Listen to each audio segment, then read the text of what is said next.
Bismillahirrahmanirrahim. Assalamualaikum warahmatullahi wabarakatuh. Waalaikumsalam warahmatullahi wabarakatuh. Selamat pagi para pemirsa Bawor Sengketa. Pada kesempatan pagi hari ini, Senin 20 Desember 2021, Bawor Sengketa Bawaslu Kabupaten Banyumas memasuki edisi yang ke-86. Nah, ada bahasan menarik yang nanti akan kita ulas bersama narasumber kita yang sudah tidak asing lagi. Selamat pagi Pak Miftah. Selamat pagi Mas Tunggu Sehat dan ya, Pak Miftah? Alhamdulillah Alhamdulillah. dan sahabat Bawaslu. Baiklah sahabat Bawaslu, para netizen, pemirsa Bawor sekalian. Pada kesempatan pagi hari ini, Bawor Sengketa edisi yang ke-86, kita akan membahas tentang identifikasi permasalahan pemilu dan pilkada dalam ranah sengketa. Nah, langsung saja Pak Miftah, Iya. berkenaan dengan pemilu dan pilkada serentak ya, yang sudah kita ketahui bersama rencananya akan dilaksanakan tanggal 20 tahun 2024 ya. Tahun 2024. Tentunya ada banyak hal yang sekarang sudah mulai dipersiapkan oleh para penyelenggara pemilu, baik itu oleh Bawaslu maupun secara teknis sudah dipersiapkan oleh KPU tentunya. Nah,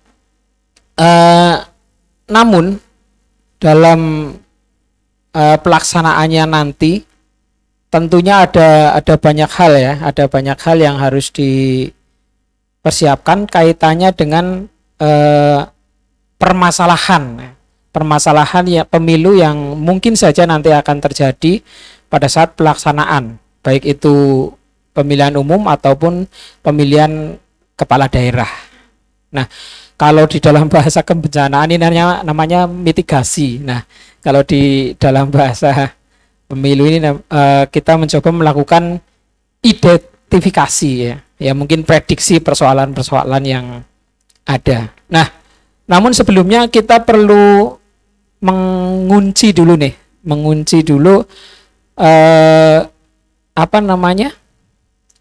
pemahaman, pengertian tentang beberapa hal. Yang pertama adalah kaitannya dengan sengketa dan pelanggaran.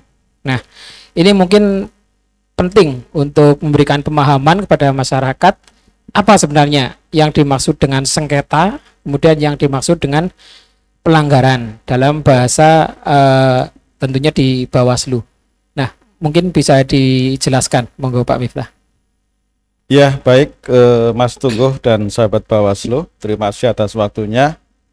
Ya, berkaitan dengan sengketa, betul sekali bahwa menghadapi rencana pemilu ya serempak ya, yang dilaksanakan di tahun 2024. Tentu saja ada banyak persiapan ya, baik khususnya dari Bawaslu ya, khususnya lagi adalah divisi sengketa, karena wewenang untuk menangani sengketa adalah salah satu kewenangan yang penting yang itu dimiliki oleh Bawaslu. Nah, berkaitan dengan ada istilah sengketa kemudian pelanggaran, ini memang harus dijelaskan seterang-terangnya sehingga kemudian nanti ada satu pemahaman yang sama seperti itu. Seperti kita ketahui bahwa sengketa ya, saya awali dengan sengketa. Sengketa itu kalau kita mengacu pada peraturan Bawaslu ya, misalnya saya mengacu kepada peraturan Bawaslu nomor 5 tahun 2019 ya, tentang tata cara penyelesaian sengketa pemilu, maka sengketa itu dijelaskan sengketa itu terjadi ya karena dua hal ya. Yang pertama adalah karena ada berita acara, ada surat keputusan atau berita acara yang diterbitkan oleh KPU. Yang kedua adalah karena ada pihak yang merasa dirugikan secara langsung. Nah, itu sehingga kita dari definisi yang diberikan oleh peraturan Bawaslu atau Perbawaslu, kita bisa mengambil satu titik titik terang atau benang merah bahwa yang dimaksud dengan sengketa itu pasti adalah berasal dari surat SK ya, maupun ya surat keputusan maupun berita acara yang SK atau BA itu diterbitkan oleh KPU sebagai penyelenggara pemilu gitu.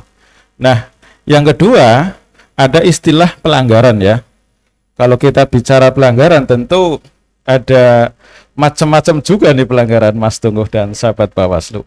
Ada pelanggaran pidana misalnya, kemudian ada pelanggaran administrasi ya, kemudian ada pelanggaran etik ya, seperti itu. Nah, pelanggaran administrasi itu adalah semua pelanggaran ya, yang itu berkaitan dengan proses atau tata cara ya. Misalnya dalam kampanye misalnya ya, ada sejumlah aturan misalnya Mas Tunggu. Misalnya setiap peserta pemilu yang akan berkampanye harus mengantongi surat izin dari Polres tempat misalnya. Nah, itu adalah bagian dari yang disebut dengan administrasi, yang ketika kemudian ada pelanggaran maka masuk dalam pelanggaran administrasi ya. Karena itu bagian dari tata cara atau mekanisme. Nah, kemudian pelanggaran selanjutnya adalah pelanggaran etik ya. Nah, pelanggaran etik ini tentu berkaitan dengan perilaku seperti itu sebagai penyelenggara pemilu ya.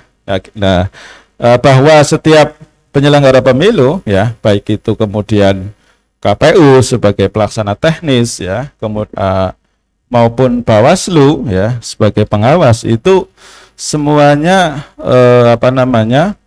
harus mengacu dalam setiap perilaku ya, dalam konteks kinerja itu mengacu kepada undang-undang etik yang sudah ada ya, yang itu kemudian diatur di Dewan Kehormatan. Nah, yang selanjutnya adalah pelanggaran pidana. Apa itu pelanggaran pidana? Pelanggaran pidana adalah semua pelanggaran ya yang kemudian atas dasar undang-undang ya itu ditetapkan sebagai masuk dalam kategori pidana ya. Sebagai contoh misalnya merusak alat peraga kampanye ya kan. Itu disebutkan sebagai bagian dari pidana ya. Kemudian juga money politik misalnya. Di Undang-Undang 7 misalnya disebutkan ada juga politik uang sebagai pelanggaran pidana dan hal-hal lain yang oleh undang-undang disebutkan. Nah, sehingga dari dua istilah ya, yang pertama adalah sengketa, yang kedua adalah pelanggaran, dapat kita tarik benang merah bahwa kalau sengketa itu adalah setiap perselisihan yang muncul akibat dikeluarkannya surat keputusan atau berita acara dari KPU. Nah, kalau pelanggaran adalah setiap hal yang berkaitan dengan pelanggaran mekanisme, pelanggaran etik perilaku, dan pelanggaran pidana yang disebutkan oleh undang-undang sebagai bagian dari pidana. Itu Mas Tunggu yang perbedaan antara sengketa dan pelanggaran. Oke, baik, terima kasih Pak Miftah. Berbicara tentang sengketa ya, tadi dijelaskan sengketa itu bisa muncul karena ada surat keputusan ya yang dikeluarkan oleh penyelenggara pemilu, dalam hal ini mungkin KPU. Nah, ada juga kan sengketa pasti KPU itu ya. KPU. Kalau keputusannya Bawaslu sudah jelas ya. Bukan. Kalau SK dan BA-nya Bawaslu tidak menimbulkan sengketa itu. Iya, baik. Sengketa dengan penyelenggara pemilu. Nah, ada juga kan istilah sengketa dengan peserta pemilu yang lain. Nah, ini mungkin perlu dijelaskan juga ini kepada publik, bagaimana peserta kok bisa timbul sengketa. Nah, kemudian penyelesaiannya seperti apa? Nah, ini mungkin perlu dijelaskan Pak Miftah. Iya, jadi memang ketika kita melihat ya di peraturan Bawaslu terkait ya di 5 nomor 29 5 tahun 2019, kemudian di 2 2020 ya, ada dua jenis sengketa. Yang pertama adalah sengketa yang terjadi antara peserta dengan penyelenggara ya. Dan ini yang mafhum sekali kan gitu. Bahwa ketika peserta itu atas dasar surat keputusan atau berita acara dari KPU itu merasa dirugikan ya, maka pada saat itu juga peserta pemilu atau pilkada terkait itu bisa mengajukan sengketa ya. Maka kemudian dari jenis atau kategori sengketa antara peserta dengan penyelenggara, maka termohonnya itu sudah pasti adalah penyelenggara ya, dalam hal ini adalah KPU, seperti itu. Nah, kemudian kalau peserta dengan peserta atau jenis kedua ini adalah sengketa yang terjadi antara peserta itu sendiri ya. Nah, ini kalau dalam kasus itu kebanyakan terjadi di tahapan pemilu itu. Nah, sengketa itu terjadi ya, sengketa antara peserta dengan peserta itu terjadi karena apa? Karena ada pemahaman yang berbeda atau penafsiran yang berbeda terhadap regulasi atau peraturan yang ada, gitu loh. Jadi di samping dua syarat yang tadi saya sampaikan, ada SK, ada berita acara, kemudian ada pihak yang dirugikan ya, dalam hal sengketa yang terjadi antara peserta dengan peserta, itu juga karena adanya penafsiran atau pemahaman yang berbeda. Mas Tunggu sebagai peserta memahami satu aturan itu A misalnya, kemudian saya memahami satu aturan yang sama dengan pemahaman B kan gitu. Nah, perbedaan pemahaman ini itu bisa diselesaikan dengan mengajukan sengketa. Tentu karena jenisnya berbeda ya, maka cara penyelesaian atau mekanisme penyelesaiannya juga berbeda. Kalau kita berbicara tentang sengketa antara peserta dengan penyelenggara, maka mekanismenya sudah jelas. Yang pertama adalah mediasi di dalam konteks pemilu ya, atau musyawarah tertutup dalam konteks pilkada. Kemudian adjudikasi ya, kalau dalam konteks pemilu, atau musyawarah terbuka dalam konteks pilkada. Kalau peserta dengan peserta, maka disebut dengan mekanisme dengan acara cepat gitu loh. Apa yang dimaksud dengan mekanisme cepat atau dengan acara cepat ya? Yang dimaksud adalah itu diselesaikan pada saat itu di tempat itu juga ya. Tidak boleh berlama-lama itu. Maksimal 3 hari ya. Itu pun kalau ada hal-hal yang di luar kemampuan manusia ya, seperti bencana dan seterusnya gitu. Nah, kemudian barangkali perlu disampaikan mengapa dalam konteks sengketa antara peserta dengan peserta itu diselesaikan dengan cara cepat ya. Karena biasanya yang terjadi dalam hal sengketa antara peserta dengan peserta itu kalau tidak diselesaikan dengan cepat itu akan merambah kepada hal-hal yang berpotensi konflik yang lebih luas kan gitu. Karena tadi saya sampaikan bahwa sengketa antara peserta dengan peserta itu kebanyakan terjadi pada tahapan kampanye ya kan gitu. Kita tahu tentu tahapan kampanye adalah satu tahap yang penting sekali ya. Kemudian juga sangat rentan konflik ya. Karena apa? Ya karena tentu banyak pihak yang terlibat ya dengan berbagai kepentingan yang ada. Tentu saja itu memunculkan atau berpotensi akan memunculkan konflik. Nah, disinilah peran Bawaslu ya, melalui Panwas Kecamatan ya, karena dalam konteks ini Panwas Kecamatan itu bisa ya menjadi kepanjangan tangan dari Bawaslu Kabupaten Kota untuk menyelesaikan sengketa antara peserta dengan peserta gitu. Oke, baik. Ini kita masih berkutat di beberapa persoalan ya kaitannya dengan potensi-potensi sengketa dan pelanggaran. Tadi dijelaskan oleh Pak Miftah bahwa yang salah satunya pelanggaran kode etik itu saya kira sudah cukup jelas ya. Itu jelas kaitannya dengan penyelenggara pemilu tentunya ya. Yang menangani jelas, sudah jelas. Kemudian ada istilah ini yang ingin tahu ini pelanggaran pidana.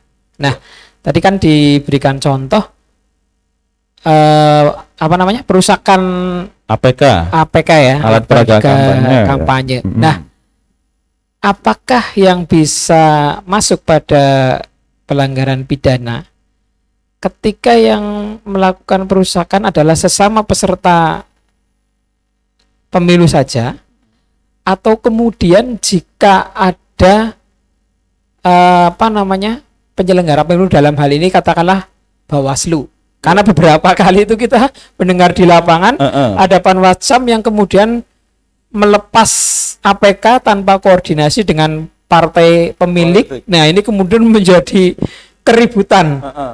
si pemilik ini, si partai tidak terima ketika KP-nya dilepas tanpa melakukan koordinasi, apalagi ada yang rusak. Kayaknya itu pernah terjadi pengalaman seperti itu.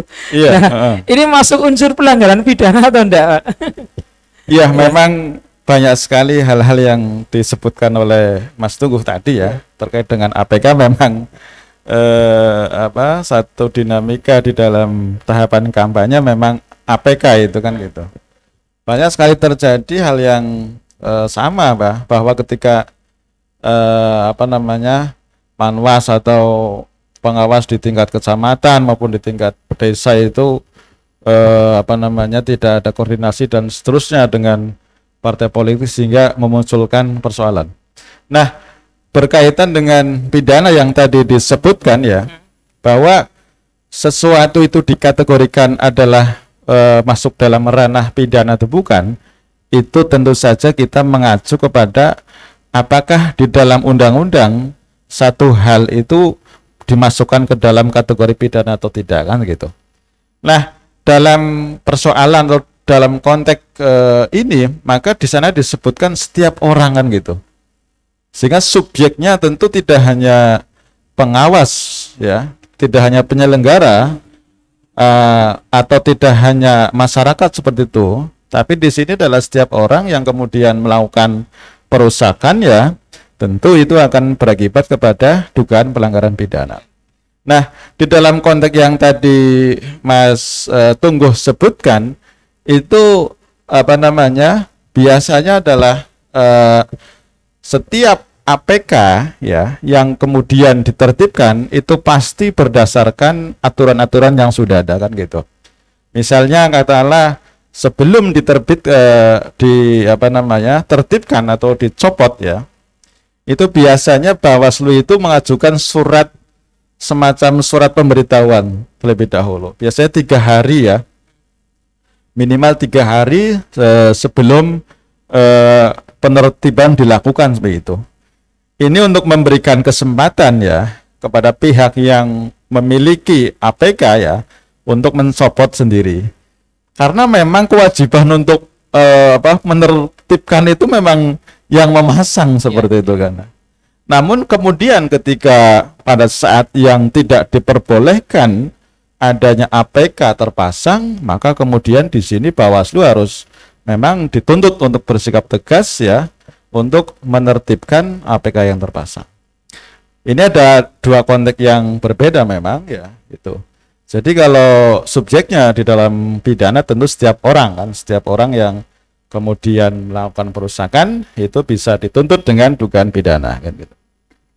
Baik, berarti memang ini ya Pak, harus ada mekanisme yang dilakukan. Artinya tidak langsung penertiban main lepas begitu saja, tidak memberitahukan kepada si pemilik APK itu ya. Betul sekali. Jadi betul bahwa memang penertiban ini bukan satu hal yang sewenang-wenang ya, tapi dilakukan dengan aturan prosedur kan gitu.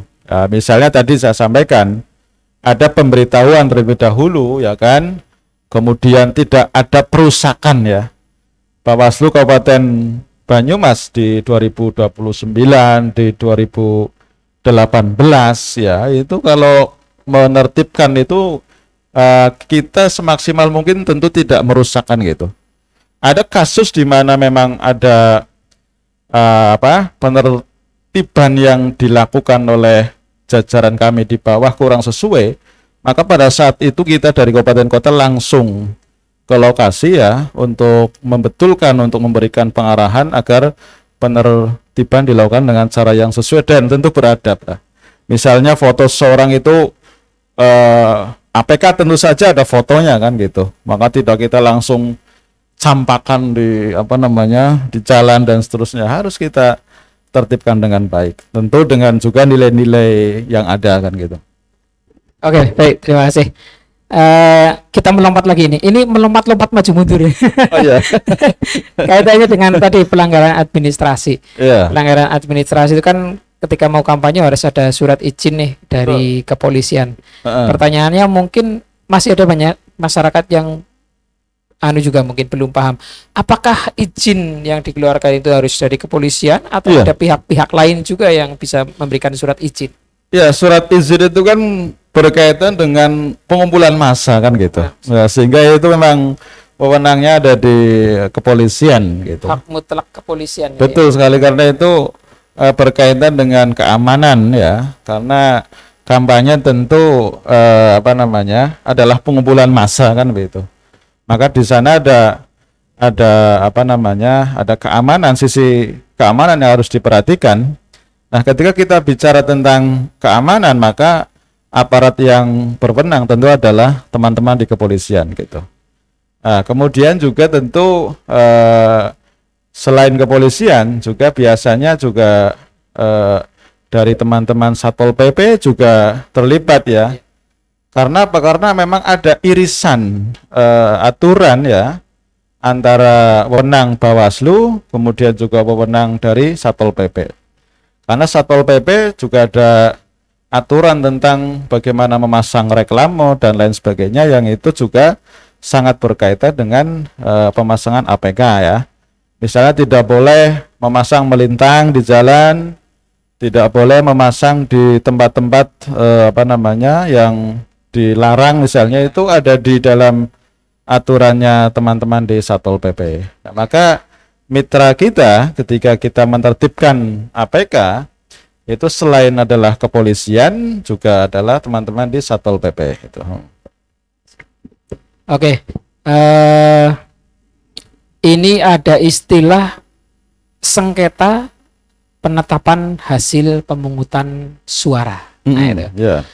Sengketa penetapan hasil pemungutan suara. Nah, tentunya antara pemilu dengan pemilihan kepala daerah, hasil pemungutan suara cara penyelesaiannya mungkin berbeda atau sama atau bagaimana, ini mungkin perlu diinformasikan ini. Bagaimana penyelesaian sengketa hasil pemungutan suara ketika pemilu, penyelesaiannya di mana, ketika pilkada penyelesaiannya di mana, atau sama tempatnya? Iya. Kalau hasil pemungutan suara ya, ketika sudah di KPU kemudian sudah dirapatkan di dalam pleno kemudian diserahkan, itu sudah tidak menjadi ranah dari Bawaslu Kabupaten Kota ya. Ketika kita bicara hasil pemilu maupun pilkada, maka itu disebut dengan sengketa hasil seperti itu. Jadi ketika terjadi ada pihak yang tidak bisa menerima ya, maka kemudian pihak yang tidak menerima atau merasa dirugikan itu tidak melaporkan ke Bawaslu tapi ke Mahkamah Konstitusi gitu. Nah, dalam hal ini apakah Bawaslu itu masih memiliki peran ya? Tentu saja saya tegaskan Bawaslu dalam konteks sengketa hasil yang itu diselesaikan di Mahkamah Konstitusi itu sangat memiliki peran sebagai apa? Yaitu sebagai pihak pemberi keterangan. Nah, apa yang diterangkan oleh Bawaslu ya di dalam sidang Mahkamah Konstitusi, maka yang disampaikan ya atau yang diterangkan adalah semua hal dari hasil pengawasan yang dilakukan oleh Bawaslu terhadap ya kasus atau objek yang disampaikan ke Mahkamah Konstitusi kan gitu. Misalnya yang disampaikan misalnya pihak dari satu calon ya DPRD misalnya dari Dapil 1 misalnya, maka yang disampaikan adalah hasil pengawasan dari Bawaslu yang berkaitan dengan pengawasan di wilayah Dapil 1 kan gitu. Nah, sehingga kemudian Mahkamah Konstitusi tentu saja menjadi lebih terang ya kan, apa yang dimintakan juga ada pembanding keterangan, dalam hal ini adalah Bawaslu terhadap kasus yang disengketakan. Ada jangka waktunya Pak Kabas? Artinya ketika KPU menetapkan nih misalkan seorang calon anggota legislatif menetapkan bahwa dia memperoleh suara sekian, ditetapkan, atau kemudian mungkin pasangan bupati calon wakil bupati ya, calon bupati dan wakil bupati sudah ditetapkan. Apakah pada hari itu juga ya, ketika diumumkan, disahkan oleh KPU, hari itu juga langsung bisa mengajukan kepada mengajukan sengketa kepada Mahkamah Konstitusi, atau harus nunggu beberapa hari dulu? Iya, ya itu memang ada jangka waktunya itu yang itu diatur oleh undang-undang, yang mungkin lebih jelasnya bisa mengacu kepada aturan Mahkamah Konstitusi yang ada kan gitu. Oke, baik. Itu sudah ada aturan mainnya sendiri-sendiri ya tentunya lembaga. Ada hukum acara ketika kita beracara di Mahkamah Konstitusi. Oke. Baik. Ini ada beberapa persoalan yang juga mungkin perlu dijelaskan terkaitan dengan identifikasi itu tadi ya. Kaitannya dengan antara peserta dengan penyelenggara, kemudian antara peserta dengan peserta. Itu. Nah, ini ada istilah harus memiliki subjek, harus memiliki objek, dan kemudian memiliki kualifikasi objek final dan berakibat hukum. Mungkin perlu dijelaskan ini kepada para pemirsa Power, sahabat Bawaslu semuanya, biar mereka mungkin bisa lebih jelas memahaminya, Pak Miftah. Iya, jadi ini adalah detail-detail ya di dalam ranah sengketa ya. Sebagaimana judul kita adalah identifikasi ya. Ini kita membincang tentang hal yang ada di dalam ranah sengketa ya. Bahwa tahapan sengketa itu memang ada di dalam tahapan-tahapan pemilu maupun pilkada. Ada ruas-ruas di mana potensi sengketa itu akan muncul ya. Tentu karena sengketa itu muncul ada berita acara atau surat keputusan ya, maka di mana ruas ruas tahapan KPU itu mengeluarkan BA atau SK, maka di sanalah akan berpotensi muncul sengketa gitu. Nah, kemudian ketika kita bicara tentang kedalaman-kedalaman dari ranah sengketa, kemudian ada subjek, ada objek kan seperti itu. Nah, subjek itu apa ya? Tentu ketika kita bicara subjek adalah pihak ya, para pihak kan gitu. Para pihak ya. Nah, baik itu termohon maupun pemohon ya seperti itu. Nah, subjek dalam hal ini adalah orang atau pihak yang bisa mengajukan sengketa kan gitu. Nah, dalam pemilu ya, tentu saja peserta pemilu adalah calon presiden, wakil presiden ya, kemudian juga legislatif kan gitu. Maka subjeknya adalah bakal calon ya, kemudian calon ya, dari dua hal yang tadi saya sampaikan. Misalnya tahapan bakal calon menjadi calon ya. Di sana ada surat keputusan tentu saja, berita acara yang menyatakan bakal calon itu menjadi calon. Nah, ketika yang bakal ini kemudian dimentahkan ya oleh SK maupun BA sehingga tidak menjadi calon, maka si bakal calon yang gagal jadi calon ini bisa mengajukan sengketa. Ya kan gitu. Nah, kemudian juga legislatif juga sama kan gitu. Maka kemudian ada tahapan yang disebut dengan DCT misalnya, daftar calon tetap kan gitu. Jadi ada sebelumnya itu dia tidak tetapkan gitu. Nah, ketika kemudian ditetapkan tentu dengan surat keputusan atau berita acara. Nah, ketika itu maka muncul berpotensi ada sengketa bagi pihak yang dikeluarkan ya dari daftar calon tetap. Nah, kalau pilkada ya atau disebut juga dengan istilah pemilihan, pesertanya tentu adalah para calon ini kan, calon gubernur ya, calon bupati, calon wali kota. Maka bakal calon kemudian calon itulah yang kemudian menjadi subjek dari sengketa di pilkada itu. Nah, objeknya apa? Objek adalah hal yang kemudian menjadi pokok sengketa ya. Tentu objeknya adalah surat keputusan atau berita acara yang dikeluarkan oleh KPU kan gitu. Kalau dikeluarkan oleh lembaga lain tidak memunculkan sengketa, dan tentu saja kan begitu.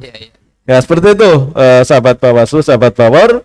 Jadi memang ketika bicara tentang sengketa, tentu ada istilah siapa subjek dalam hal ini dan objeknya apa. Subjeknya adalah mereka atau pihak yang peserta pemilu kan gitu, yang dia punya wewenang atau punya hak untuk mengajukan sengketa.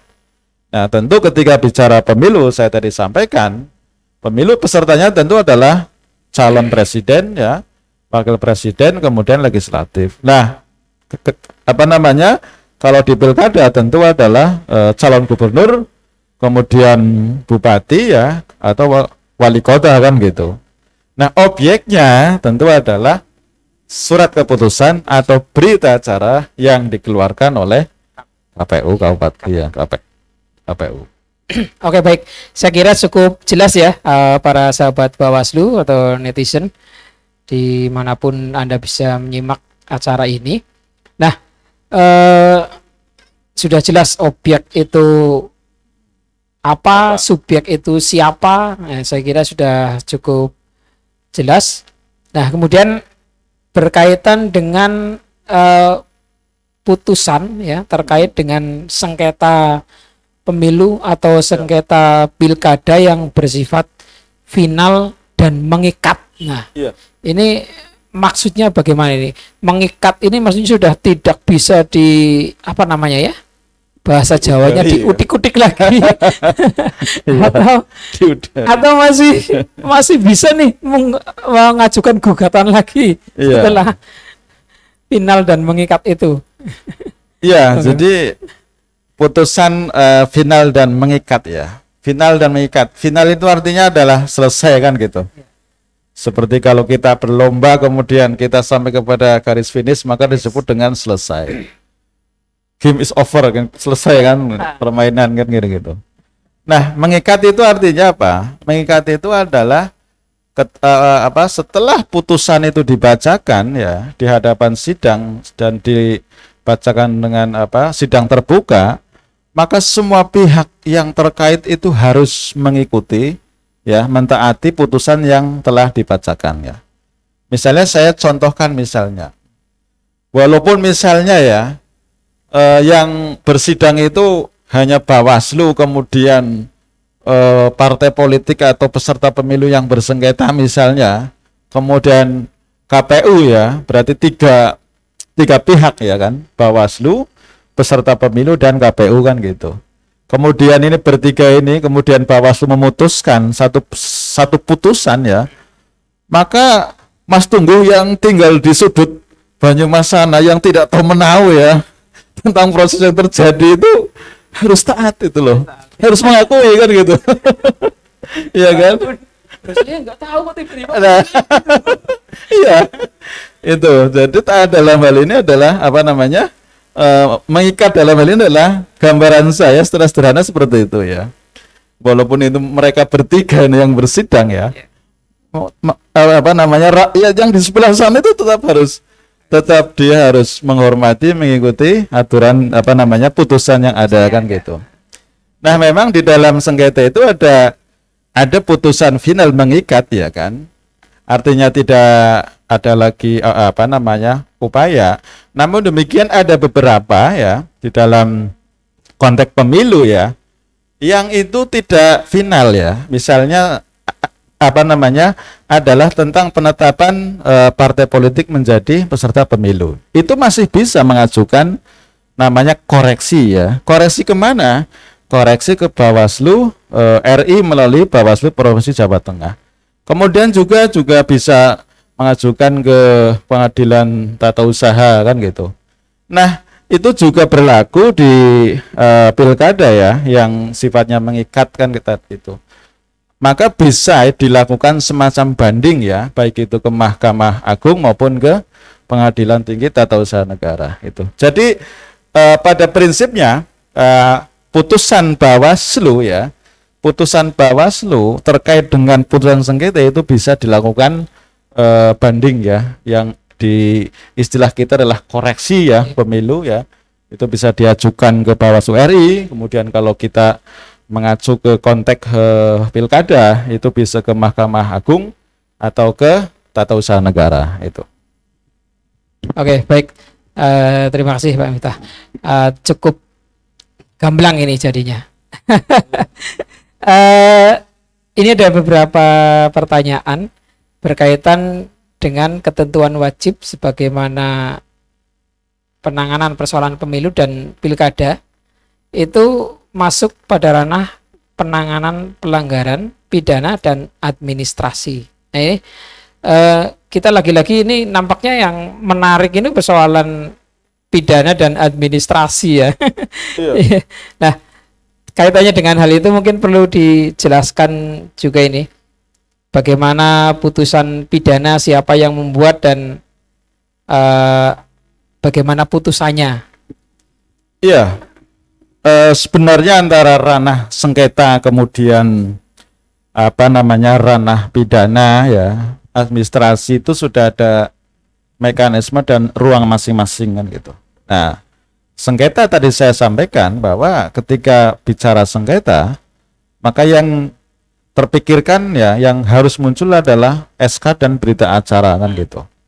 Dan itu yang menurut saya yang membedakan, satu hal yang sangat membedakan ya antara pelanggaran-pelanggaran yang lain kan yang disebutkan kan gitu.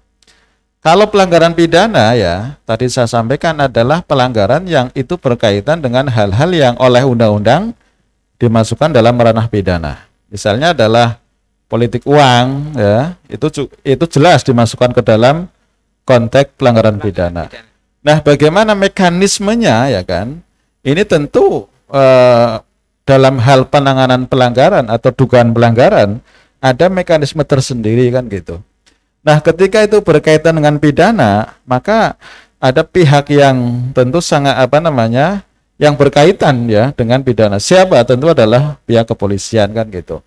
Maka di tubuh Bawaslu itu ada satu lembaga yang itu berkaitan juga dengan kepolisian, kejaksaan kan gitu, yang disebut dengan Sentra Gakumdu kan gitu. Ya, Sentra Gakumdu itu adalah satu lembaga yang itu diisi oleh Bawaslu, kemudian kejaksaan dan kepolisian. Nah, Bawaslu kepolisian maupun kejaksaan ya itu nanti mereka-mereka yang akan menangani masalah dugaan pelanggaran pidana kan gitu. Mulai dari temuan kan gitu.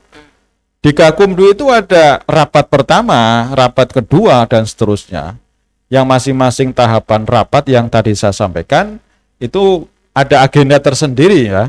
Misalnya ada temuan kemudian dirapatkan ya, maka kemudian di rapat yang pertama itu menentukan apakah ini layak dibahas lagi atau dihentikan dan seterusnya. Sampai nanti dilimpahkan ke kejaksaan ya oleh penyidik dari Gakumdu. Nah, pada pelanggaran pidana itu nanti diselesaikan di dalam pengadilan umum ya. Bukan pengadilan yang sengketa yang itu adalah pengadilan adjudikasi atau musyawarah terbuka ya, tapi pengadilan umum kan gitu. Nah, kalau kemudian administrasi ya kan, misalnya adalah pelanggaran tadi saya sampaikan secara sederhana, misalnya waktu kampanye tidak ada surat keterangan ya, izin dari kepolisian ya kan, maka itu sifatnya adalah administratif ya. Misalnya sanksinya apa? Sanksinya adalah bisa pembubaran kan gitu, atau peringatan dan lain sebagainya itu. Jadi tidak sampai kemudian ke ranah pengadilan dan lain sebagainya kan gitu. Jadi ranahnya saya pikir cukup jelas ya. Kalau sengketa itu tentu adalah ada sidang ya, tapi sidangnya itu di Bawaslu. Kalau pidana itu sidangnya di di pengadilan kan gitu. Ada jaksa, ada kepolisian. Ya, kalau administrasi ya tentu penegakan hukumnya adalah bersifat administratif. Gitu. Ya, Oke, baik. Seperti misalkan pelanggaran administratif tentang melakukan kegiatan kampanye yang ternyata tidak ada izinnya dari kepolisian. Berarti itu ranahnya kepolisian kemudian untuk menyelesaikan persoalan itu ya. Iya, itu kepolisian, itu menjadi ranah kepolisian juga ranah Bawaslu. Iya. Ranah Bawaslu apa namanya? Karena apa namanya? Kewajiban mengantongi surat izin itu tertuang di dalam PKPU, peraturan KPU tentang kampanye, dan tentu adalah peraturan Bawaslu kan gitu. Maka ini artinya peraturan ini juga mengikat baik kepada Bawaslu maupun kepada kepolisian.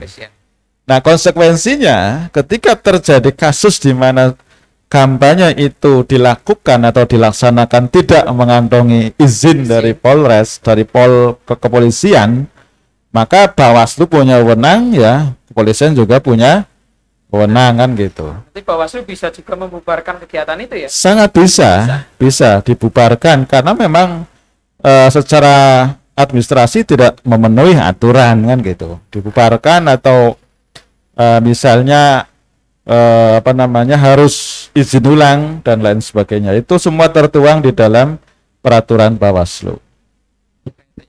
Administrasi. Nah, ini kaitannya dengan masuk ke ranah pidana itu tadi. Saya agak tertarik kaitannya dengan Gakumdu. Gakumdu kan ada 3 unsur ya, kepolisian, kejaksaan, dan dari Bawaslu. Nah, ini informasi yang saya ketahui, tiga lembaga ini ya, lembaga ini harus bersepakat bahwa itu memenuhi unsur pidana. Tidak boleh ada salah satu lembaga yang tidak bersepakat ya. Betul sekali. Harus tiga-tiganya bersepakat. Dalam menentukan ini memenuhi unsur pidana kemudian dilanjutkan ke penyidikan. Ini Gakumdu ini ada batasan waktunya atau tidak?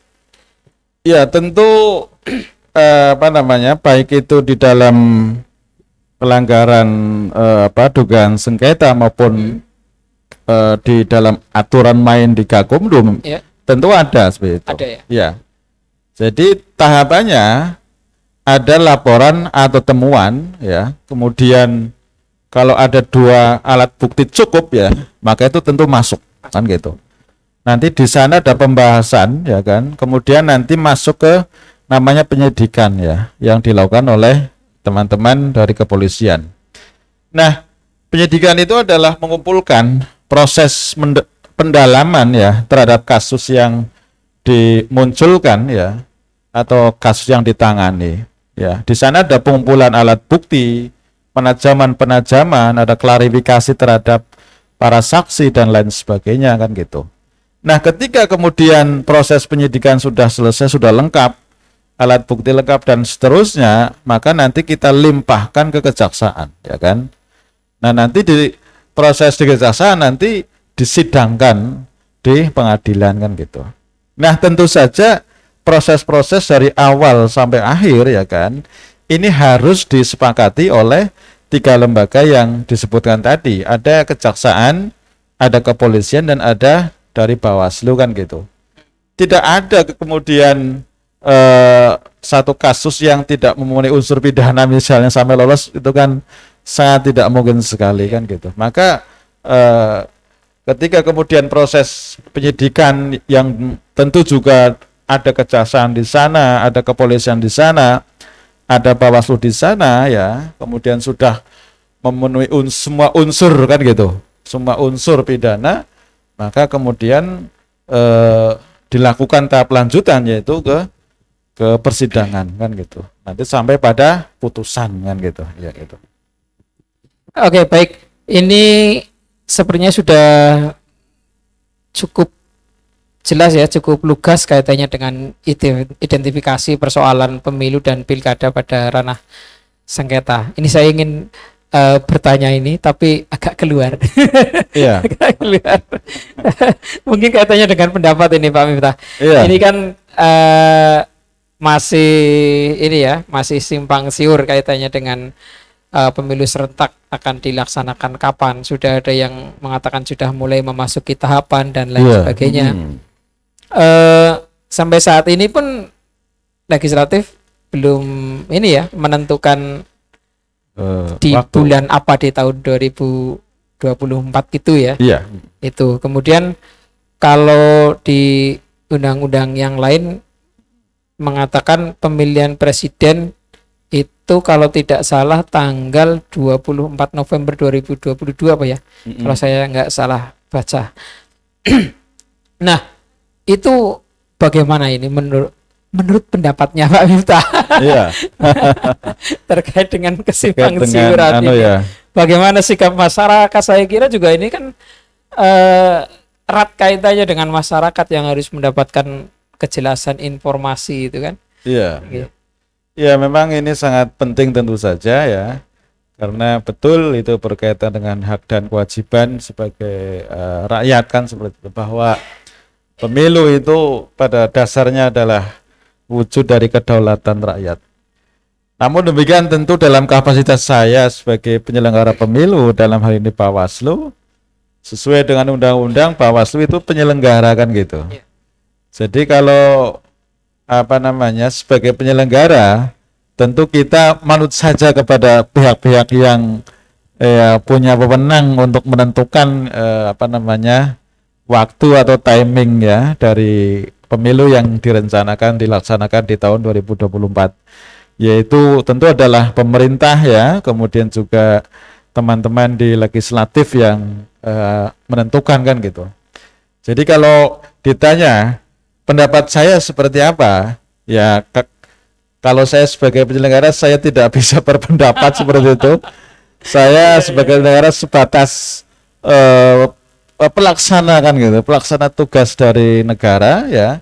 Kalau penentu waktu tentu teman-teman di legislatif di Senayan sana ya, tentu bersama-sama dengan Bawaslu RI, Bawaslu KPU RI, dan tentu adalah pemerintahan gitu. Kita tunggu saja tentu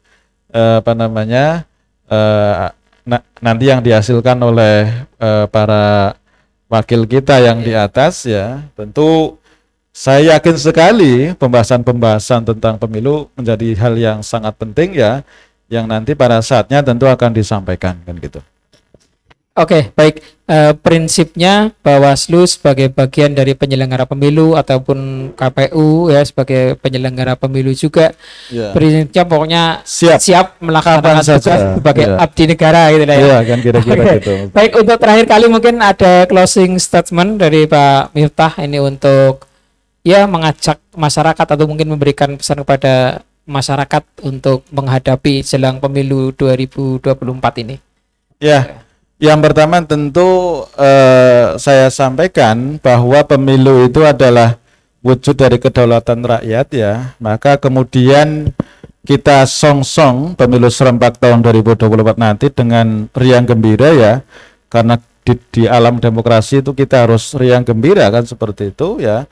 Kemudian tentu kita memilih dengan hati nurani, tidak ada money politik, tidak ada hate speech, hoax dan sara kan gitu.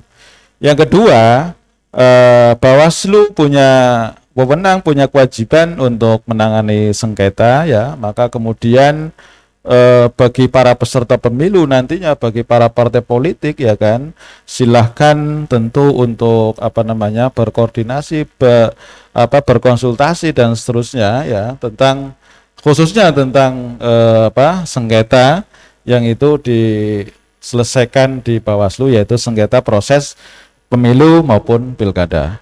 Kemudian yang terakhir tentu ya kan, keterlibatan masyarakat di dalam pengawasan tentu menjadi hal yang wajib menurut saya, karena ketika pengawasan hanya dilakukan oleh Bawaslu maka tidak akan maksimal karena luasnya spektrum pengawasan dan kompleksnya pengawasan. Tentu seperti yang menjadi tagline kita, bersama rakyat awasi pemilu ya, bersama Bawaslu kita tegakkan keadilan pemilu. Terima kasih. Oke, baik. Terima kasih Pak Miftah. Kita sudah berada di penghujung acara. Tentunya saya sebagai host tidak lupa mengajak untuk para sahabat Bawaslu dimanapun Anda bisa mengakses kegiatan Power pada kesempatan hari ini. Jangan lupa yang belum subscribe segera YouTube Bawaslu Banyumas ya. Yang belum like segera di like, dan jangan lupa ajak kawan-kawan yang lain untuk terus menyimak kegiatan Bawaslu Ngobrol, karena Bawaslu Ngobrol ini agenda yang cukup menarik untuk berbicara tentang informasi-informasi politik, opini, dan lain sebagainya yang dilaksanakan oleh Bawaslu Kabupaten Banyumas setiap pekan di hari Senin. Baik, terima kasih kepada seluruh netizen dimanapun Anda berada, pemirsa Bawor, sahabat Bawor dimanapun Anda berada. Mudah-mudahan kita selalu sehat dan semoga kegiatan ini bermanfaat sebagai ruang publik, memberikan informasi kepada kita sehingga kita bisa terus semakin memperdalam dan memahami bagaimana pemilu, seperti apa pemilu, dan bagaimana kita menjelang pemilu serentak di tahun 2024 nanti. Terima kasih kami sampaikan pada Pak Miftah selaku narasumber kita pada kesempatan hari ini. Mudah-mudahan selalu sehat, selalu sukses dalam aktivitas sehari-hari Pak Miftah. Terima kasih. Wassalamualaikum warahmatullahi wabarakatuh.